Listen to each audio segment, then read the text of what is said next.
ಬಾಗಲಕೋಟೆಯಲ್ಲಿ ಉಪಚುನಾವಣೆ ನೀತಿ ಸಂಹಿತೆ ಉಲ್ಲಂಘನೆ ಆಗಿದೆ. ದಾಖಲಿಲ್ಲದೆ ಸಾಗಿಸ್ತಾ ಇದ್ದ 2.30 ಲಕ್ಷ ಹಣ ಜಪ್ತಿ ಮಾಡಿದ್ದಾರೆ. ಇಳಕಲ್ನ ಗುಗ್ಗಲಮರಿ ಚೆಕ್ಪೋಸ್ಟ್ನಲ್ಲಿ ಹಣ ಸೀಸ್ ಆಗಿದೆ. ಇನೋವಾ ಕ್ರಿಸ್ಟಾ ಕಾರಿನಲ್ಲಿ ಸಾಗಿಸ್ತಾ ಇದ್ರು 2.30 ಲಕ್ಷ ಹಣ, 2,30,000. ಬೆಂಗಳೂರು ಕಡೆಯಿಂದ ಬರ್ತಾ ಇತ್ತು ಹಣ, ಅಂದರೆ ಕಾರು ಕೂಡ KA01 MP 0600 ಸಂಖ್ಯೆಯ ಕಾರಿದು.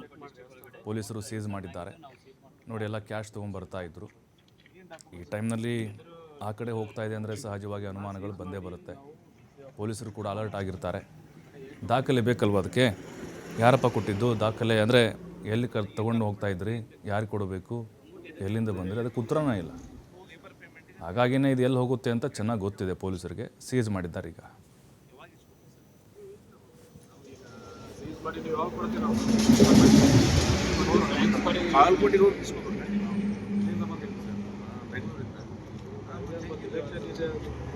ಗೊತ್ತಿಲ್ಲಲ್ಲ ಈ ಕಡೆ